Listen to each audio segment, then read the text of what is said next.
Mbak Ani tuh nggak sakit. Dia itu dibawa ke alam lain. Jadi dia itu dinikahkan oleh makhluk yang tinggi besar itu. Dia buat tumbal. Jadi mencari perawan dari desa lain. Kamar Bapak Bos tuh ada suara ketawa. Saya tuh penasaran. Saya tengoklah. Saya tuh lihat ada makhluk tinggi besar. Jadi saya pikirannya, ini tuh laris tuh gara-gara ini apa ya? Itu ordernya setiap hari banyak terus ya? Iya banyak, soalnya PT-nya tuh mungkin sampai 10 PT meren. Jadi dia tuh masukin ke PT ini gitu loh Mak. Yang ordernya tuh gitu banyak. Saya lihat list daftar per hari itu nyampe 1000 box. 3 kali makan? Iya 3 kali makan. 1 kali menyajikan 1000 box? Iya 1000 box. Jadi catering ini udah pantas ya ikut program MBG? Udah bisa lah ya? Iya. Perusahaannya saking besarnya. Iya besar banget. Usaha catering itu selalu ramai pesanan. Makanan yang lezat mengundang banyak pelanggan. Namun, di balik dapur yang tampak aman, tersimpan rahasia gelap yang dijalankan. Setiap tahun karyawan menghilang di telan malam. Gadis muda perawan jadi tumbal ritual kelam. Demi harta dan kesuksesan diri sendiri, ritual sesat dijalani oleh bos Mbak Sri.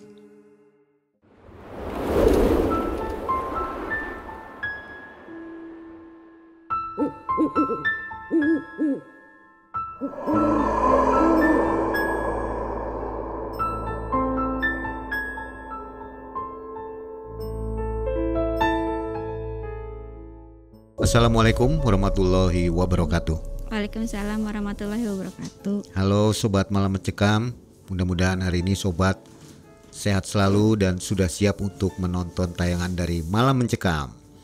Mang Ei dan tim sudah menghadirkan narasumber baru nih di MF. Namanya narsum kita Mbak Sri. Betul. Apa kabar Mbak Sri? Alhamdulillah baik. Mudah-mudahan Mbak Sri sehat sekarang setelah mengalami kejadian tahun 2017 ya. Iya. Seorang yang pernah merasakan bagaimana kerja di tempat pesugihan ya. Iya betul. Jadi ini bukan dugaan lagi ya. Memang benar-benar terjadi. Iya nyata. Jadi perusahaannya apa itu? Itu perusahaan catering buat produksi pabrik gitu. Besar berarti ya? Iya besar banget. Udah gak ada gangguan lagi ya? Udah nggak ada. Gak ada yang ngintiri lagi? Nggak ada sudah. Mbak Sri sekarang kegiatannya apa?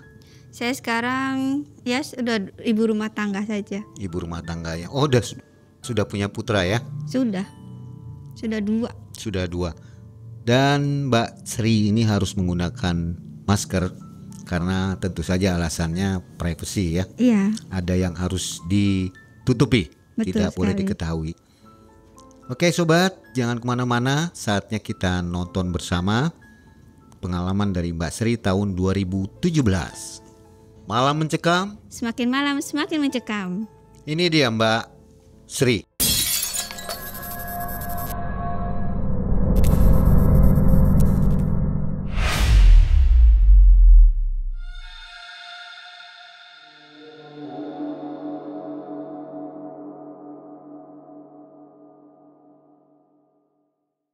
Berawal dari tahun 2017 Mak Ei, saya itu baru lulus sekolah SMA. Saya mempunyai bibi bekerja di Bekasi.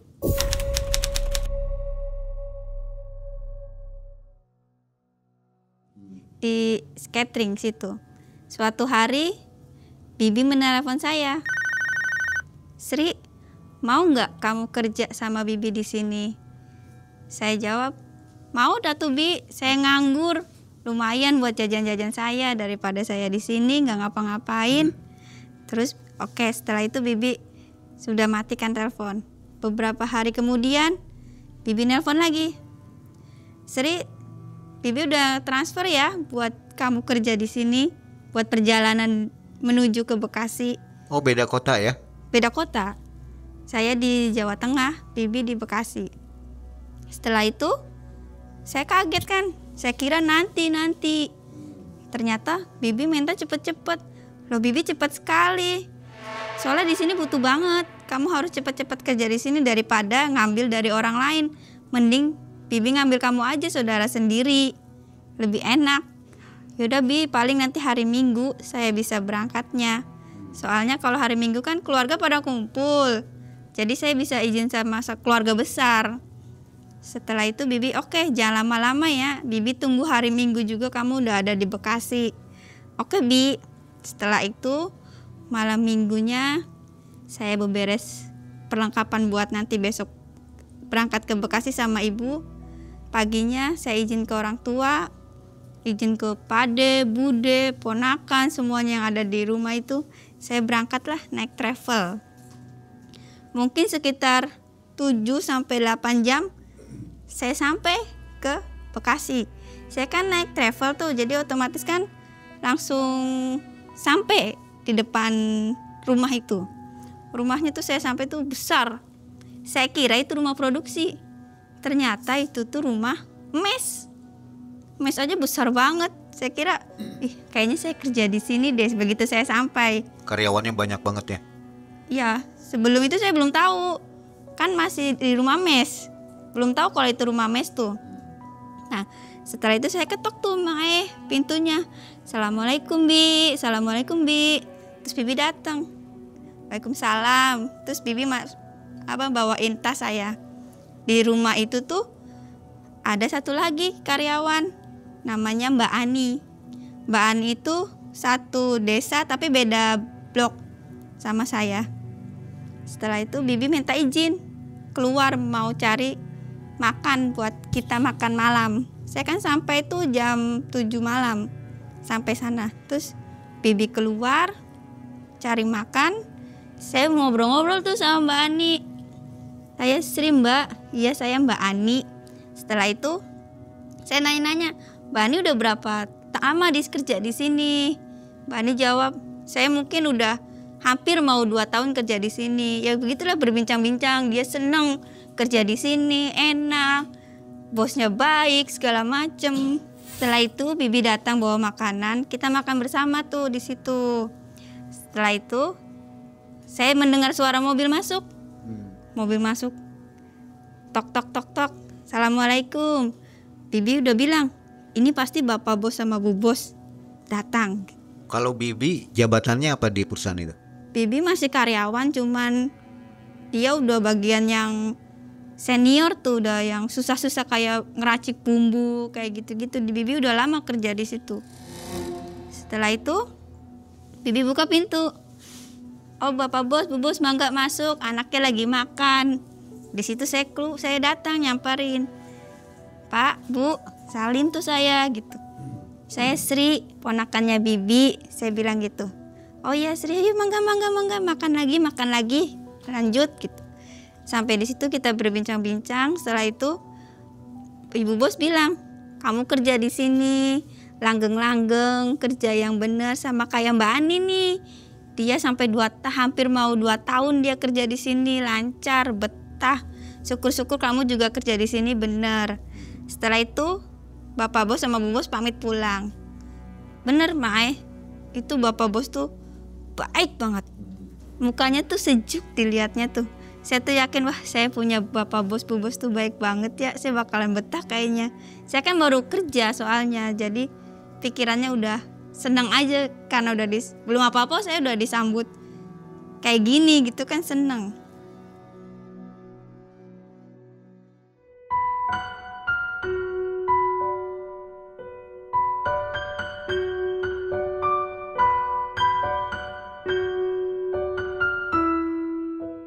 Setelah itu makan selesai jam 9:30, Bibi ngasih tunjuk kamar saya.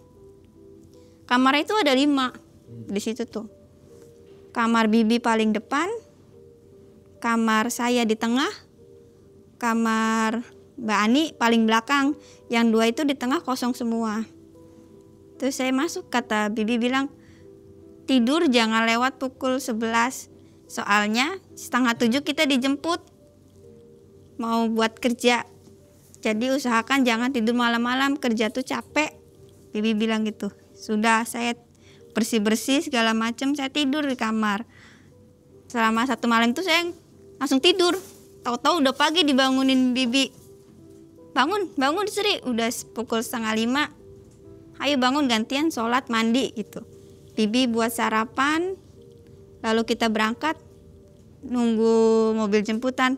Kita tuh di mes tuh perjalanan jauh dari pabrik. Jadi ada mobil jemputan, mungkin ada 7-10 km. Setelah sampai di rumah pabrik itu, saya kira ya rumah pabriknya tuh kayak rumah yang saya tinggal. Ternyata itu lebih besar. Kayak 3 rumah dijadi 1 kayak gitu. Pas sampai saya tuh tengok kanan, tengok kiri. Karyawannya banyak banget Mang Ai. Hampir mungkin kalau saya lihat ya awal-awal, yang supirnya aja ada 5, mobil boxnya aja tuh ada 5 Mang Ai. Banyak banget. Pas saya masuk lebih banyak lagi. Ada yang bagian masak, ada bagian yang ngiris bumbu, ada yang giling bumbu, ada yang masak nasi, kayak gitu-gitu. Jadi catering ini udah pantas ya ikut program MBG, makan bergizi gratis itu. Iya. Perusahaannya saking besar. Iya besar banget. Saya tuh tahu itu pas masuk disambut sama Bu Bos. Karena saya kan karyawan baru, jadi dikenalin sama karyawan lain. Ini namanya Sri gitu. Saya nama Sri. Saya bilang, perkenalkan nama saya Sri sama karyawan-karyawan lain. Setelah itu Bu Bos menempatkan saya di tempat yang paling gampang untuk karyawan baru. Kayak nyisir-nyisir cabai, tempe, tahu, gitu-gitu. Bu Bos bilang, kamu di bagian ini dulu ya. Sementara sambil berjalannya waktu, kalau Bibi kan udah di bagian resep-resep yang inti dari makanan itu. Kalau Mbak Ani dia udah mulai cuman goreng gitu. Kalau saya di bagian yang paling rendah. Saya aja yang nyisir aja tuh ada mungkin udah 10 orang. Yang masaknya aja banyak. Mungkin lebih dari 25 kali ya yang masak. Saya lihat list daftar per hari itu nyampe 1000 box. Bikin tiap hari itu dari makan siang sampai makan sore. Jadi buat karyawan pabrik yang berangkat siang sampai sore kayak gitu. Satu Berarti kali. sehari bisa 3000 box gitu. Mungkin bisa. 3 kali makan. Iya 3 kali makan. 1 kali menyajikan 1000 box. Iya 1000 box. Itu 3 kali. Itu kan jadi buat pabrik-pabrik yang sip-sipan malam juga. Kalau kita kan mungkin karena jauh jadi dimasukkan ke sip pagi terus kayak gitu. Ada bagian nyuci piring, ada bagian ini pokoknya besar lah pokoknya. Saya betah di situ kerja. Alhamdulillah itu orang-orangnya tuh baik-baik, terima saya apa adanya. Saya kayak gini diajarin dari yang kamu tata caranya begini ya gitu. Selang itu pulang ke rumah sore, kita tuh pulang jam 7 malam. Kita mandi segala macem.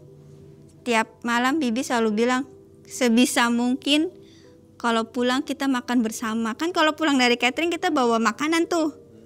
Biar nanti jam 8 kita makan bersama, ngobrol-ngobrol hari ini gimana kerjanya, kayak gitu-gitu.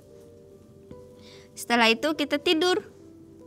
Selang pagi seperti biasa, kerja pagi, pulang malam, makan, kayak gitu tuh. Hampir 3 bulan saya kerja di situ. Saya betah, nggak ada yang mencurigakan. Setelah 3 bulan di situ, saya tuh penasaran. Kalau rumah Bapak Bos tuh di mana ya? Rumahnya deket dari pabrik, ngomongnya gitu. Oh. Nanya ke siapa itu? Nanya ke Bibi. Bibi udah hampir 7 tahun kerja di situ. Saya kan jadi penasaran, pengen tahu rumah Bapak Bos tuh di mana gitu. Setelah itu Mbak Ani, kita pulang ke mes. Mbak Ani dipanggil sama Bapak Bos. Ani, kamu hari ini ke rumah ya, bantu-bantu kita di rumah soalnya bisa ada tamu. Kata Mbak Ani, oke. Terus kita ya udah Mbak Ani bye bye ya, kita pulang dulu ya. Setelah itu saya pulang ke rumah, Mbak Ani tetap di situ. Ikut Bapak Bos sama Bu Bos ke rumah dia. Malamnya Mbak Ani nggak ada. Saya kan suka pengen buang air kecil malam-malam. Malamnya itu jam 2. Saya tuh ngedengar suara keran bunyi, keran keluar. Saya pikir Bibi. Saya tengok keluar ke belakang. Ih, nggak ada siapa-siapa. Saya matikan tuh. Terus saya buang air kecil. Setelah itu saya keluar lagi. Si keran tuh bunyi lagi, keluar lagi. Loh, apa rusak ya? Jadi saya tuh keluar dapur tuh, matiin dari pusatnya si keran itu. Paginya Bibi bilang, kok keran mati ya? Oh iya Bi, sama saya dimatikan soalnya rusak. Sejak kapan keran gak pernah rusak? Ya gak tahu orang saya 2 kali saya matikan keran, nyala lagi. Setelah itu udah kita berangkat ketemu Mbak Ani di rumah produksi tuh. Mbak Ani tuh mukanya udah pucet kayak kecapean. Saya tuh nanya, Mbak Ani capek ya abis bantuin rumah Bapak Bos? Mbak Ani, iya, jawabnya gitu. Biasanya kan dia, iya capek banget. Dia biasa jawab kayak gitu. Cuman dia bilang, iya, seadanya aja tuh. Iya, saya pikir, oh iya bener capek, udahlah jangan ditanyain. Takut moodnya hilang. Pas sore kita pulang, saya tetap tanya di mobil tuh, sepanjang perjalanan tuh, Mbak Ani, rumah Bapak Bos gimana sih?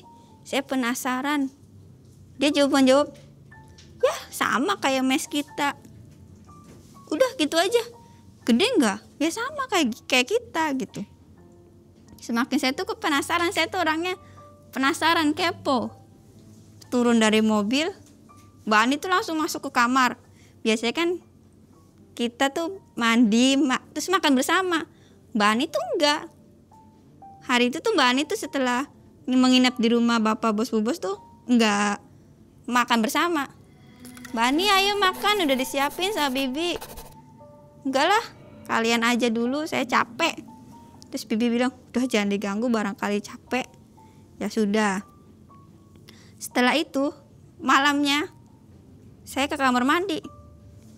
Saya ngedenger suara nangis. Suara orang rintih nangis tuh. Kayak ada suara nangis di kamar Mbak Ani. Tapi itu saya tuh yakin itu bukan suara Mbak Ani. Suara perempuan ya? Perempuan tapi bukan suara Mbak Ani. Saya tuh mendengar sampai kuping saya tuh ke pintu. Suaranya kok kayak bukan Mbak Ani ya gitu. Tapi ya bener bukan Mbak Ani, saya yakin itu bukan Mbak Ani. Seperti apa suaranya? Suara nangis kayak gitu. Tapi bukan Mbak Ani, saya yakin bener itu bukan Mbak Ani. Soalnya kalau Mbak Ani tuh kayak kayak ngebas gitu. Kalau itu kayak perempuan cempreng, suara itu kayak kayak itu. Kayak bukan Mbak Ani lah. Saya tuh pengen ketuk. Enggak lah, jangan, takut saya gitu. Saya ke kamar mandi. Lepas itu balik lagi, udah nggak ada suara, udah selesai tuh. Paginya saya bilang ke Mbak Ani semalam kenapa nangis? Enggak, dia bilang gitu. Enggak, saya nggak nangis. Loh, Mbak Ani nangis tahu. Terus saya ditepak sama Bibi. Kamu tuh nggak boleh ikut-ikut campur masalah orang, barangkali ada apa-apa. Oh iya Mbak Ani, maaf ya, saya lancang, saya bilang gitu. Ya nggak apa-apa. Tetap muka Mbak Ani tuh muka lesu, muka kayak ada tekanan tuh. Di kerjaan saya selalu goda Mbak Ani ayo gitu. Dia tetap kayak orang tertekan aja, kayak bukan Mbak Ani yang saya kenal selama ini di rumah itu. Berangkat kerja, pulang kerja lagi, Mbak Ani tetap nggak mau makan bareng sama kita. Mbak Ani sakit, saya bilang gitu. Mbak Ani sakit? Enggak. Bibi juga bilang, kamu mau dibawain makan di kamar? Saya udah makan tadi di sana. Seperti itu, dia jawab gitu, nggak pernah bareng. Terus Setelah itu malamnya lagi saya ngedenger suara kayak mangga jatuh. Ih, kayak suara mangga gitu kan. Tapi suaranya tuh kayak lama-lama kayak orang berjalan di atas plafon. Duh, duh, duh. Saya kan takut orangnya. Saya langsung ke Bibi lari. Bibi, denger nggak Bi? Ada suara orang jalan di plafon. Lah, Bibi bilang, lah kamu tuh tahayul aja. Enggak Bibi, beneran. Orang suaranya kecuali itu paling kucing lewat gitu. Oke lah, saya tidur di rumah Bibi aja, di kamar Bibi. Malam itu, paginya Mbak Ani mulai kayak subuh tuh. Biasanya dia sholat subuh. Ini dia linglung. Dia malah bilang, ini asar ya? Ini asar ya gitu. Loh, ini kita pagi, kita mau kerja. Oh iya ya. Dia udah kayak linglung, udah otaknya nggak tahu ke arah kemana. Oh kita kerja ya. Tapi kalau sampai kerjaan, dia bener kerjanya. Pulang lagi kerja, Mbak Ani mulai panas badannya. Kan kita tuh pernah diskusi bertiga. Kalau kerja di situ tuh ada liburnya Mae. Kita tuh pernah diskusi, yuk kita ambil libur saat langsung 3 hari. Terus di ACC tuh waktu itu sama ibu bos 3 hari kita libur. Pas 3 hari tuh niatnya kita mau jalan-jalan keluar kota, ke Jakarta, ke Tangerang, kayak gitu, mau liburan lah ibaratnya gitu kan. Sayanya kan udah hampir mau 6 bulan. Jadi kan udah ada pegangan gaji gitu kan. Nggak taunya setelah libur tiba itu Mbak Ani tuh panas badannya. Otomatis kan kita tuh gagal, nggak jalan-jalan. 3 hari itu Mbak Ani bener-bener panas. Dia kayak orang kesurupan. Kayak dia selalu bilang, aku nggak mau ikut, aku nggak mau, jangan bawa saya gitu. Aku nggak mau.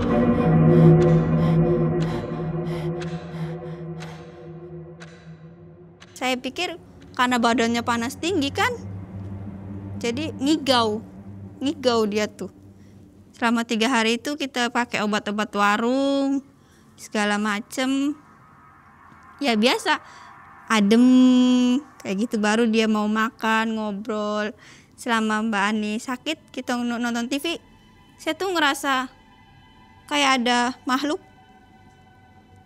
berdesis di kuping saya tuh, bernafas tuh, kayak gitu. Saya langsung nengok ke kanan, loh nggak ada. Terus saya lihat Bibi biasa aja. Terus ada lagi samping kanan, saya langsung nengok lagi, nggak ada. Tapi Mbak Ani tuh nengok ke saya. Mbak Ani tuh, kita tuh nonton TV bareng, tapi Mbak Ani tuh nengok ke saya kayak Mbak Ani merasakan apa yang saya rasakan gitu. Mbak Ani mulai panas lagi. Pokoknya tiap malam jam 1 dia panas tinggi. Dia selalu bilang gak mau gitu. Terus setelah itu 3 hari sudah, otomatis kita kerja kan. Saya sama Bibi kerja. Yaudah Mbak Ani kita tinggal dulu ya. Bisa kan di rumah sendiri? Bisa, dia bilang gitu. Nanti saya sampaikan ke bapak bos, ibu bos kalau Mbak Ani sakit. Iya. Sampai kerjaan, Bibi bilang kalau Mbak Ani sakit, ya sudah. Nanti sore pulang dari kerja kalian bawa ke dokter. Malamnya kita bawa ke dokter. Itu dari rumah tuh Mbak Ani tuh udah bener-bener panas. Pas sampai dokter, Mbak Ani tuh adem, rep panasnya tuh. Kata dokter, ini gak ada apa-apa, sehat. Cuman dikasih obat vitamin, pereda nyeri, penurun panas, udah. Pas sampai di jalan sampai rumah, dia panas lagi Mae. Dia tuh ya ampun, bener-bener panas tuh, bener panas banget badan dia tuh. Saya tuh, Ya ampun, gimana ini Bi? Ya udah bismillah bismillah. Terus dia bilang, Mbak Ani, tidur bertiga yuk di sini, saya takut dibawa. Dia bahasa dia gitu. Istighfar Mbak Ani, istighfar. Udah tuh saya sama Bibi tuh pikirannya udah kayaknya dia kesurupan deh. Gitu. Paginya Bibi nelpon Papa Bos minta izin. Kalau Mbak Ani tuh seperti ini. Kejadiannya dia kayak kesurupan, butuh temen. Terus diizinin lah kita nggak kerja. Setelah itu Bibi inisiatif nih manggil Ustadz, manggil Pak RT dulu awalnya, manggil Pak RT daerah situ. Pak RT bilang manggil Ustadz. Dipanggil lah tuh Ustadznya. Terus Ustadz bilang, ini anaknya harus bawa pulang, jangan di sini. Panggil orang tuanya. Setelah itu, ya udah Pak, saya konfirmasi dulu. Kan kita kan lagi kerja ya, otomatis kan harus izin dulu ke Bapak Bos. Ini serba nggak harus tindakan kita takut salah. Lalu Bibi nelpon Bapak Bos, Pak, katanya Ani tuh kesurupan. Kesurupan apa? Kata Bapak Bos gitu. Gak ngerti soalnya dia panas turun terus ngigau, nggak mau pergi. Bapak bisa lihat ke sini. Enggak deh. Terus kata Pak Ustadznya apa? Kata Bapak Bos, katanya si Ani itu suruh pulang, suruh dijemput sama keluarganya. Oh ya sudah, pulangin aja. Tapi saya maaf ya, saya sibuk nggak bisa dampingin kalau orang tuanya datang. Oh oke, baik. Udah tuh, udah dapat izin dari Bapak Bos sama Bu Bos ya kan. Kita nelpon orang tuanya. Bibi nggak bilang di telepon tuh, Bibi nggak bilang Ani kesurupan lah, inilah itulah, enggak. Kita bilangnya Mbak Ani sakit, Mbak Ani butuh istirahat, harus pulang. Oke, jadi keluarga itu nelpon, dijemput. Kata keluarga juga, kenapa nggak bisa pulang sendiri? Gak bisa, Mbak Aninya udah lemah. Kayak gitu. Kita takut kalau pulang sendiri ada apa-apa di jalan. Jadi keluarganya datang tuh besok paginya.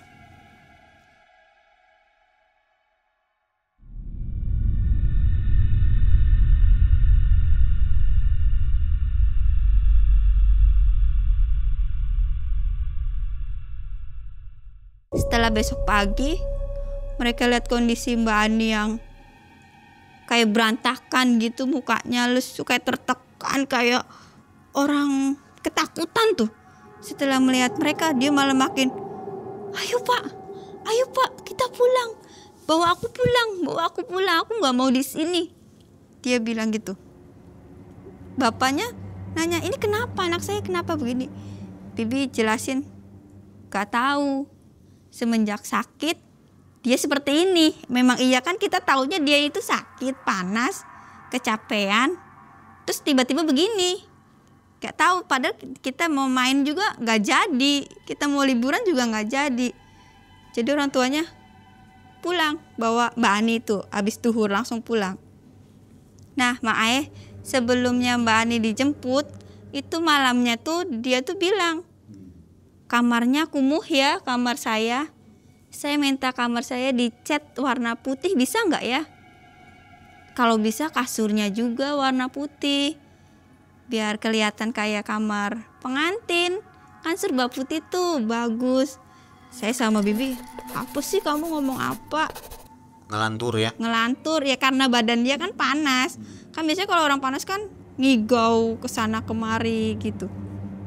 Setelah itu saya tuh ingat Mbak Ani ngomong seperti itu. Saya lewat kamar Mbak Ani. Iya ya, kamar Mbak Ani tuh bagusnya dicat warna putih. Ya sudah deh, nanti kalau Mbak Ani balik lagi kita dicat. Saya kan mikir ke situ, biar Mbak Ani senang, biar betah lagi kerja lagi di sini. Malam itu saya tidur di kamar biasa. Suara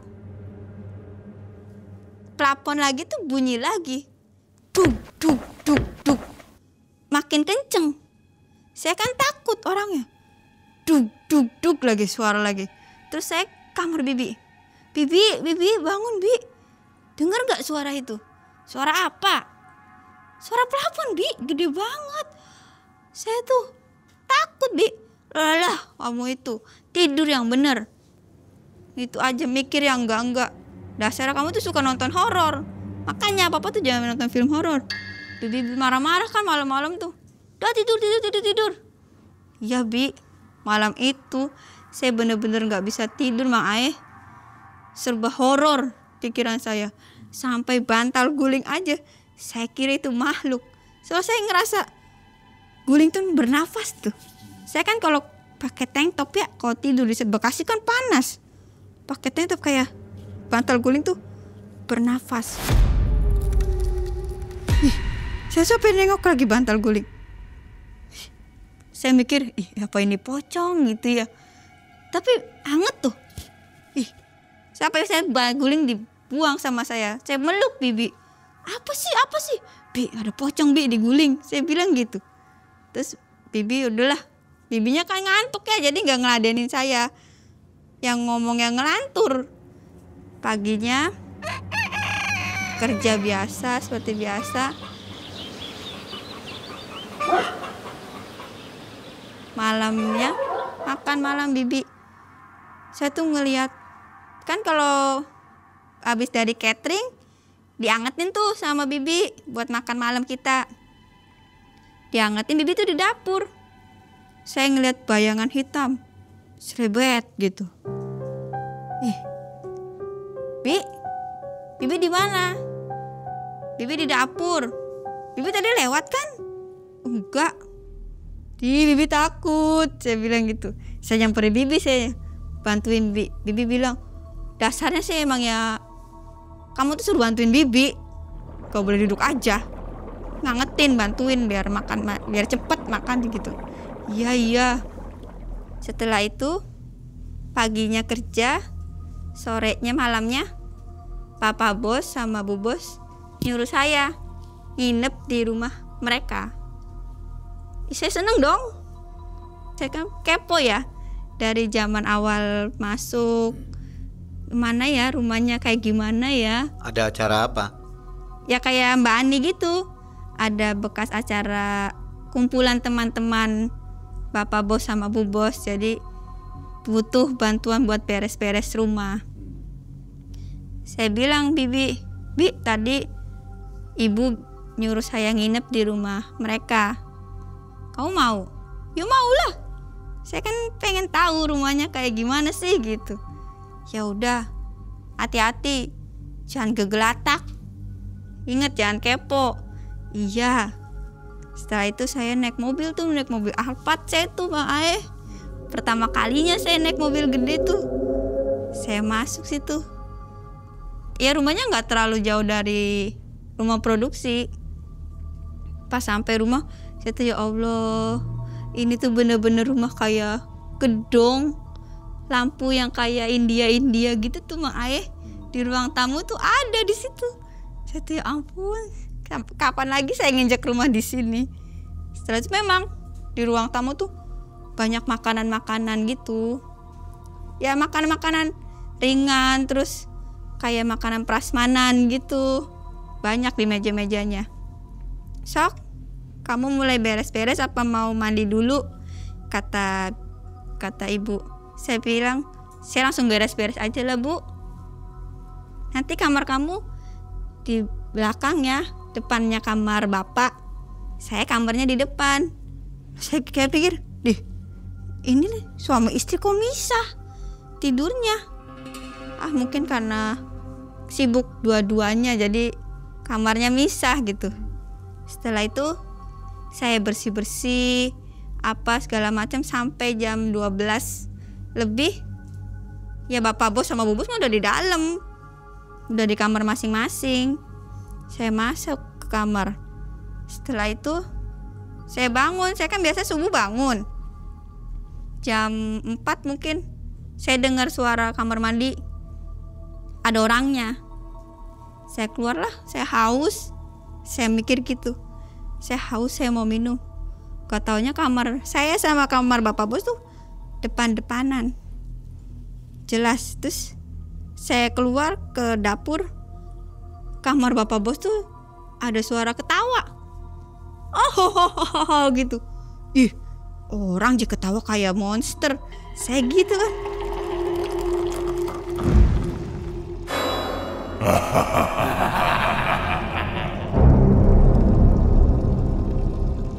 Terus juga malam-malam, subuh-subuh ngapain? Habis setelah itu saya tuh penasaran, soalnya pintunya tuh kebuka sedikit tuh. Saya tuh penasaran. Saya tengoklah, krek. Itu ternyata saya tuh lihat ada makhluk tinggi besar. Hitam, tinggi besar hitam. Sama makhluk gak ada mukanya. Rata. Sama rata, gak ada. Yang mukanya itu tuh nengok. Mungkin kalau mukanya ada sih, nengok saya tuh kelihatan ya. Nengok ke saya gitu, ke pintu. Saya langsung lari ke kamar. Itu Mang Aeh, kamarnya ya. Dia tuh kamarnya tuh penuh kayak menyan. Bau-bau mistis gitu tuh Mang Aeh, minyak-minyak kayak gitu. Terus lampunya juga kayak ada apa ya, kayak yang dupa-dupa gitu, yang ada sumbu-sumbunya gitu.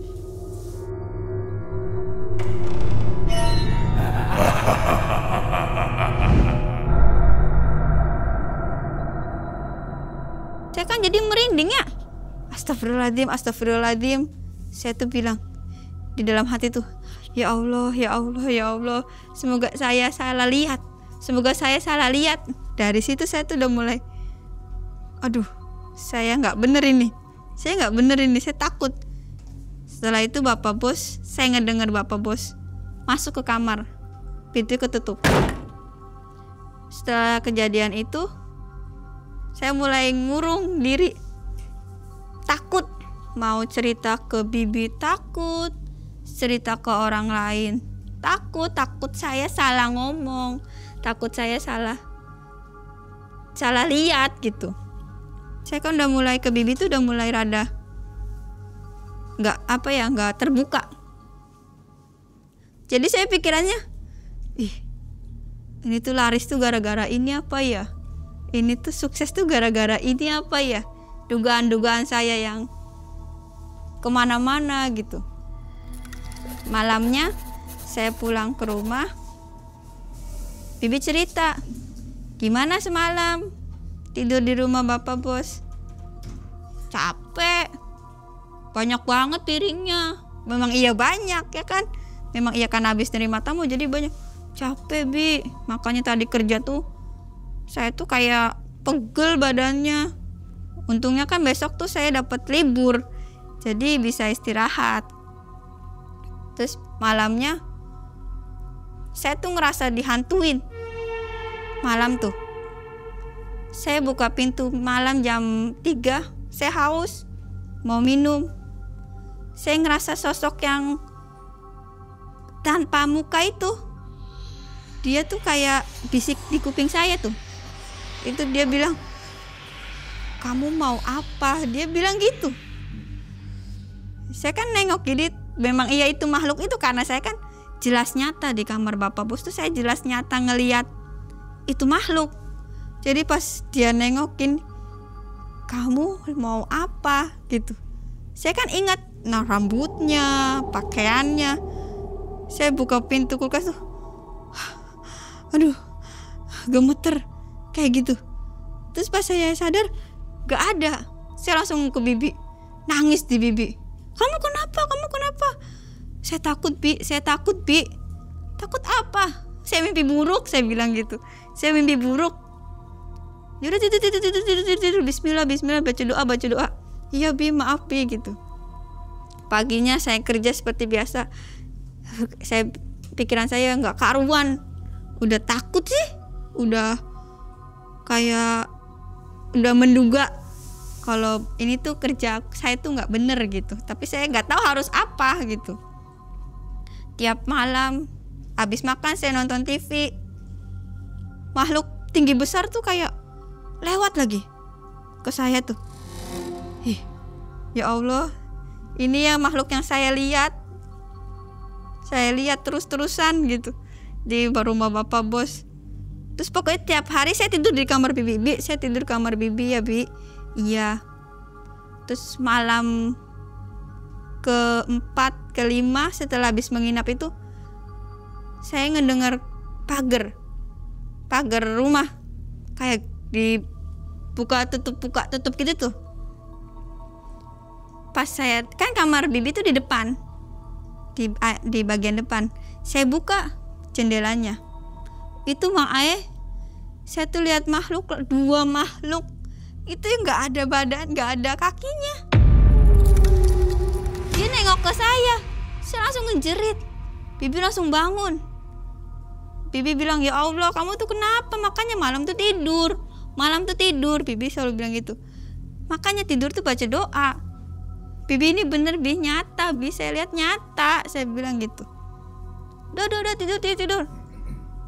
Tiap malam Mang Ae, saya tuh kayak ngerasa dihantuin segala macem, kayak ada yang Noel apa. Bibi juga nggak percaya.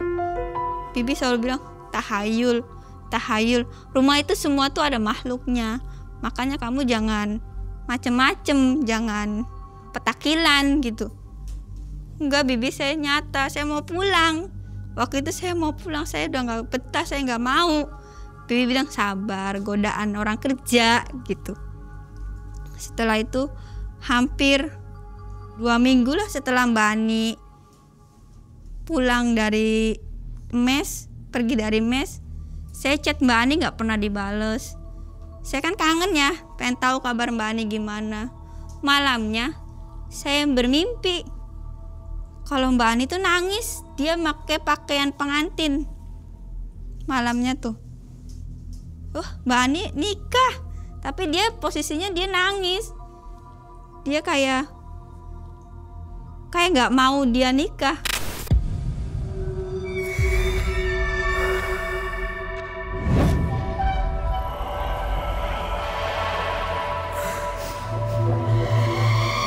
Terus saya cerita sama Bibi, semalam aku mimpi tahu, Bi, kalau Mbak Ani nikah.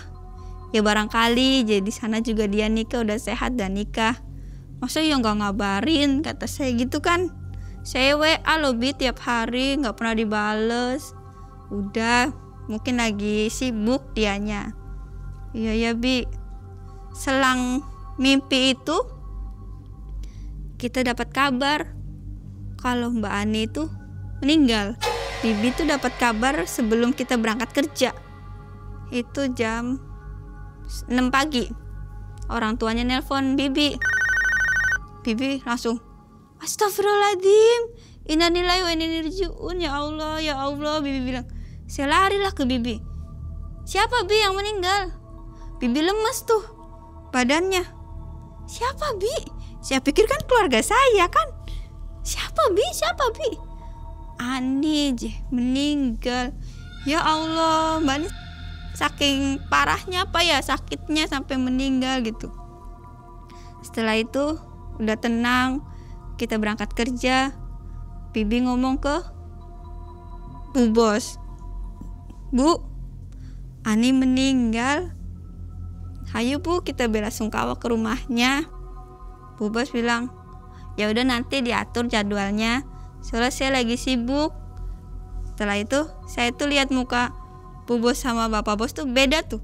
Kalau kita kan shock ya. Astagfirullahaladzim, innalillahi. Di mereka mah cuman, oh ya sudah, kayak senyum tuh. Terus mereka tatap-tatapan, senyum kayak seneng. Senyum kemenangan. Iya, kayak senyum kemenangan gitu. Saya nggak berpikir ke situ kan awalnya, karena kita kan lagi berduka. Kita kan sahabat lah, ibaratnya kan udah kayak saudara sendiri, udah kenal suka dukanya gitu. Tapi malamnya itu saya tuh kayak ini, hayu ikut saya. Mimpi saya tuh dibawa ke tempat kayak sebuah lapangan gitu, tapi monster yang hitam itu, hayu sini ikut saya gitu. Dia bilang gitu, hayu ikut saya. Saya langsung sadar, astagfirullahaladzim gitu. Hayu ikut saya, dia bilang gitu. Saya bilang, ya Allah ini mimpi. Pokoknya setiap kali saya tuh tidur sama Bibi terus semenjak saya pulang dari rumah bapak bos itu saya tidur di kamar Bibi terus. Bi, tolong Bi, aku takut. Kenapa? Tahu Bi, aku takut. Mimpi buruk. Makanya kamu tuh tidur yang bener. Bibi tuh selalu bilang tidur yang bener. Kayak ada yang ditutup-tutupin. Baca doa gitu. Kayak ada Bibi tuh kayak tahu sesuatu tuh. Saya benar-benar harus keluar dari sini gitu. Tapi saya harus apa? Jawabannya apa? Harus alasannya apa gitu kan? Sedangkan Bibi selalu bilang sabar, ini cobaan kerja gitu.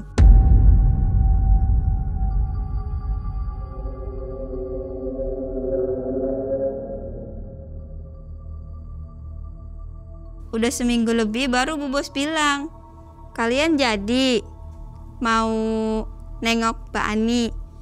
Jadi ini udah terlalu lama, harusnya kan kita nengok tuh sebelum sampai 7 hari, ini udah lebih. Setelah itu Bu Bos ACC kita dikasih cuman 1 hari. Bener ya, ini cuman ke sana saja gitu, sambil bawa bingkisan apa gitu kan buat mereka.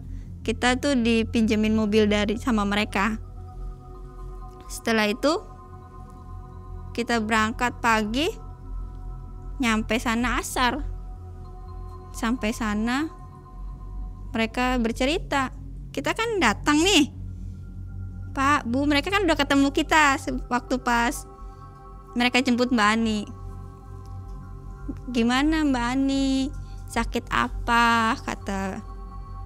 Kata Bibi, sebenarnya Ani tuh nggak sakit. Mereka bilang gitu. Mbak Ani nggak sakit, saya bilang. Ya, Mbak Ani tuh nggak sakit. Dia itu dibawa ke alam lain. Itu siapa yang bicara? Itu bapaknya Mbak Ani. Jadi kita tuh di sana tuh ada bapaknya, ada ibunya, ada adik dari ibu, adik dari suaminya juga ada. Jadi ngumpul tuh, masih ngumpul. Soalnya kan kita kan ngabarin mau OTW, jadi mungkin keluarganya ngumpul semua. Mbak Ani tuh nggak sakit, dia dibawa ke alam lain. Maksudnya gimana? Saya bilang gitu. Jadi kita tuh selama hampir 3 minggu Ani ada di sini, kita tuh ngobatin Ani, kata bapaknya tuh. Kita tuh ngobatin Ani ke kiai ini, ke orang pinter, segala macem. Semua itu jawabannya sama. Ani itu mau ditumbalkan buat pesugihannya catering kita itu, catering yang saya kerja itu, catering bapak bos sama ibu bos itu. Jadi dia itu dinikahkan oleh makhluk yang tinggi besar itu.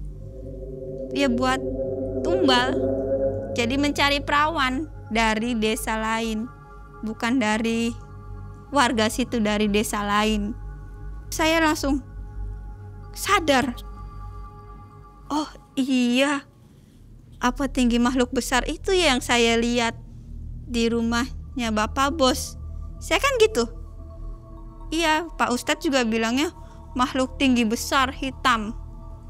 Oh, saya juga pernah mimpi seperti itu. Saya bilang gitu. Saya mimpi berkali-kali Mbak Ani itu menikah. Cuman Mbak Ani tuh sendu, nangis, gak mau, kayak gak mau. Setelah itu Bibi baru bilang, Punten, sebelum kejadian Ani ini, saya pun pernah merasakan ini, tapi saya tidak tahu kalau bakalan terjadi seperti ini lagi. Jadi sebelum Ani, ada karyawan lain dari desa lain, itu sama percis kejadiannya seperti Ani. Bibi tuh bilang gitu. Cuman karena itu 2 tahun yang lalu, saya kan baru ngalamin hal ini, dikira saya tuh dia sakit biasa. Ternyata pas Ani kejadian seperti ini, jadi saya ingat kejadian 2 tahun lalu sama.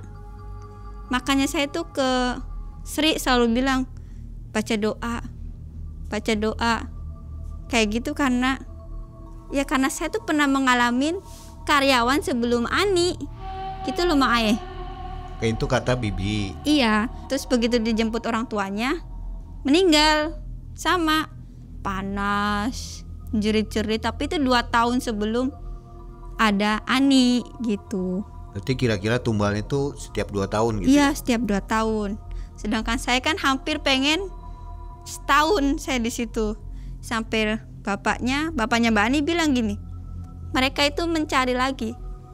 Mereka sedang mencari tumbal lagi selanjutnya setelah Ani. Kalau bisa sih kamu pergi dari situ. Yang saya takutkan setelah Ani itu saya jadi berpikir, iya ya, sedangkan Bibi pernah ngalamin per 2 tahun, berarti kan udah 4 tahun lalu. Terus Mbak Ani juga kan, saya dari awal nanya kan, Mbak Ani katanya sudah hampir mau 2 tahun kerja di situ Mbak Ani tuh, sedangkan saya mau setahun. Otomatis kan saya mikir, apa ya nanti ya setelah itu saya gitu. Jadi saya sama Bibi, gimana Bi kelanjutannya? Saya bilang gitu. Udah nanti dipikirin. Yang jelas sih sekarang Bibi yakin kita tuh harus keluar dari situ. Si Bibi pernah lihat kejadian lain gak? 2 tahun yang lalu kan dia 7 tahun ya. Berarti kalau itu bisa melihat 3 kejadian ya.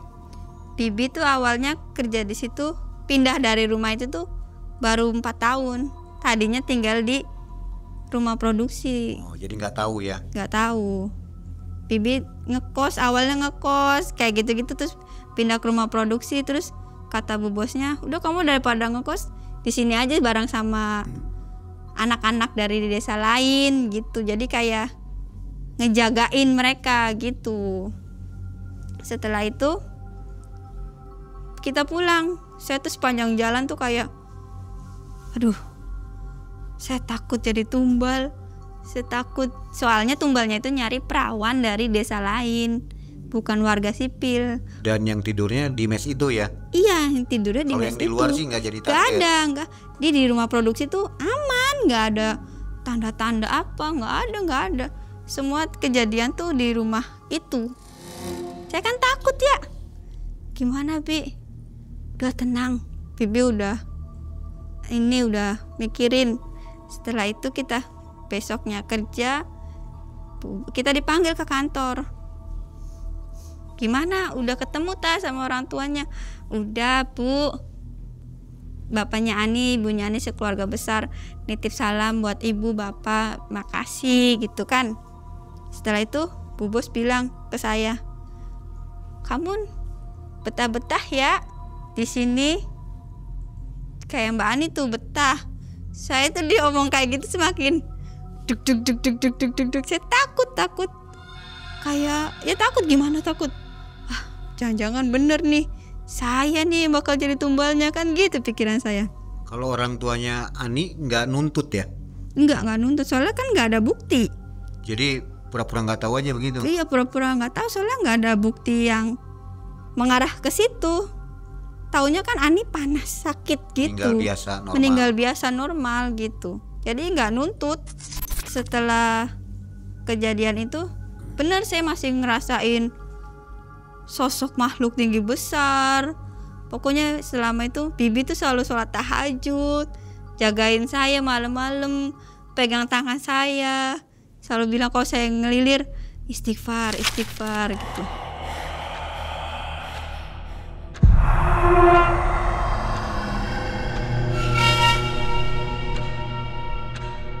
Hampir 1 minggu kita mulai, Bibi bilang kita ke bu bos ya, kita bilang resign hari ini gitu. Kita alasannya apa Bi? Udah nanti Bibi yang ngomong. Ya udah, saya mau ikut Bibi aja, kata saya gitu. Pas kerja seperti biasa, malamnya sebelum kita pulang, Bu, Bapak, kita pengen ngomong. Kita terus ngomong di kantor, Ibu, Bapak, punten, kita hari ini pengen keluar dari kerja. Kalau bisa mah hari ini. Loh kenapa gitu? Soalnya anak saya yang Bibi tuh janda anak 2. Anak saya yang kecilnya udah minta saya pulang terus, sebenarnya udah dari bulan lalu. Jadi saya pikir saya mau resign aja gitu. Terus kan kata dia, ya kan gak bisa secepat ini. Gak apa-apa Bu, Ibu ngasih waktu saya berapa hari gitu. Tapi kalau bisa mah jangan lama-lama, anak sayanya nangis. Terus kalau Sri gimana? Kalau si Sri mah orang tuanya maunya kalau saya keluar ya Sri juga keluar. Terus saya ditanyain tuh sama Bu Bos, kamu gimana Sri? Yalah Bu, saya takut di rumah sendirian. Saya nggak berani lah kalau nggak ada Bibi. Yaudah kamu tinggal di rumah saya aja. Enggak lah, saya keluar aja sama Bibi. Saya juga masih pengen ketemu orang tua. Saya juga udah pengen resign dari kemarin. Udah minta pulang terus sama Bibi. Sama Bibinya nggak diizinin. Setelah itu Bu Bos cuma ngasih waktu 2 hari. Soalnya buat pengganti sih, nyari pengganti. Selama nyari pengganti Bu Bos selalu nelpon terus saya. Kamu jangan keluar ya Sri. Di sini kamu kan enak, ditanggung. Kayak gitu-gitu suara manisnya Bu Bos. Terus saya bilang, iya Bu, sayanya udah udah nggak betah. Sayanya udah dari kemarin, udah dari bulan semenjak Mbak Ani sakit, saya sudah pengen pulang. Kayak saya bilang gitu. Padahal gaji cukup ya? Iya gaji besar lah, termasuknya udah bersih. Ayah kerja di situ tuh makan dapet, sabun ditanggung sama mereka. Ya kita kan nggak ngekos nggak apa ya, pokoknya gaji tuh ya utuh gitu tuh. Bisa nabung ya? Bisa nabung. Jajan juga kan enggak, orang berangkat pagi jam 7 pulang jam 7. Libur seminggu sekali juga. Kita mau libur di mana? Kita kayak rumah komplek, mau jalan-jalan juga bingung. Jadi ya utuh duit tuh. Paling buat kota-kota gitu aja. Setelah itu kita pulang pamit di ACC sama Bu Bos sama Pak Bos, kita ACC pulang. Sudah dari situ kita nggak tahu, nggak kabar mereka apa, udah nggak ada kontak sama sekali, udah nggak mau tahu mereka gitu, udah lepas, sudah selesai. Setelah resign tuh udah nggak mau, jangan cari tahu mereka hidup atau sekarang masih meninggal entah apa gitu, udah nggak ada. Nggak cari kabar kalau usahanya masih ada atau enggak? Nggak. Sampai sekarang nggak tahu? Sampai sekarang nggak mau tahu. Karena takut ya? Karena takut. Mungkin pernah dengar isu-isu Enggak. masih hidup perusahaannya? Enggak, karena kan kita jauh juga sih, Bekasi, Namanya? Jawa Tengah. Nama perusahaannya udah nggak ada lagi? Nggak tahu juga? Nggak tahu juga, udah nggak mau cari tahu. Udah Bibi bilang kubur dalam-dalam, takutnya ngintil gitu. Jadi saksinya itu Bibi dan Mbak Sri ya? Iya. Berdua? Berdua. Dengan orang tuanya mungkin, orang tua? Ya orang tuanya Mbak Ani ya, yang tahu asal usul itu dia bisa sukses itu. Itu ordernya setiap hari banyak terus ya? Iya banyak, soalnya PT-nya tuh mungkin sampai 10 PT meren. Oh, cabangnya gitu? Enggak, jadi dia tuh masukin ke PT ini gitu loh Mak. Yang ordernya tuh gitu banyak. Di listnya tuh misalkan PT Anu sekian, PT Anu sekian. Itu ribuan semua ya? Iya banyak. Ya sehari sekali pengiriman itu 1.000. Kalau kehidupannya gimana, maksudnya ekonominya, anaknya hedon nggak begitu? Kalau anaknya mas saya nggak tahu ya, selama saya kerja di situ tuh saya tahu cuman Bu Bos sama Bapak Bos aja yang kerja yang punya ada anak di situ. Mereka? Setahu saya nggak punya, belum punya. Belum punya anak. Mm-mm. Jadi yang ditumbalkan selalu karyawannya ya? Iya, karyawan yang jauh dari luar kota terus perawan. Kayak harus gitu. perawan. Iya. Mbak Ani tuh sekitar umur 20-21. Oke. Baik, setelah meninggalkan catering tersebut nggak ada yang ngintilin? Nggak ada. Mbak Sri nggak ada? Nggak ada. Alhamdulillahnya tuh setelah kejadian itu Saya kan sama Bibi ke orang pinter, kayak dikasih tameng tuh, penjaga. Saya kan takut ya, namanya gaib kan nggak kelihatan. Jadi kita cerita ke orang pinter tuh, kejadiannya kayak gini-gini, terus sama orang pinter tuh dikasih tameng gitu, biar jangan ngintil gitu. Sudah bisa dipastikan Bapak Ibu Bos ini melakukan pesugihan. Iya. Kira-kira pesugihan apa tuh? Kayaknya sih mungkin pengantin setan kali ya, soalnya kan menumbalkan perawan sama makhluk tinggi besar itu, jadi supaya sukses itu cateringnya itu jaya gitu. Ya. Mungkin ke situ. Pesugihan pengantin setannya. Iya. Oke, Mbak Sri, dari pengalaman Mbak Sri ini mungkin mau berbagi sedikit ke penonton Malam Mencekam, kira-kira harus seperti apa kalau mencari pekerjaan yang jauh dari rumah ya, perusahaan besar. Mungkin ada tipsnya, sarannya? Kalau menurut saya sih, yang penting kita tuh jangan kepo ya, yang pertama. Terus ya berhati-hati. Gak semua orang itu terlihat baik, gimmicknya aja baik, ternyata mencekam. 2 tahun sekali, satu nama dipanggil tanpa suara. Bukan untuk bekerja, tapi untuk dijadikan persembahan. Dan setiap kali bulan penuh, Mbak Sri mendengar langkahnya lagi. Langkah kaki yang terdengar dari atap. Berat, namun teratur. Seolah mengenali rumah itu. Seperti seseorang yang masih menagih janji. Dan kini Mbak Sri tahu, ada perjanjian yang belum selesai dibayar. Karena di dunia pesugihan, tidak ada kata selesai.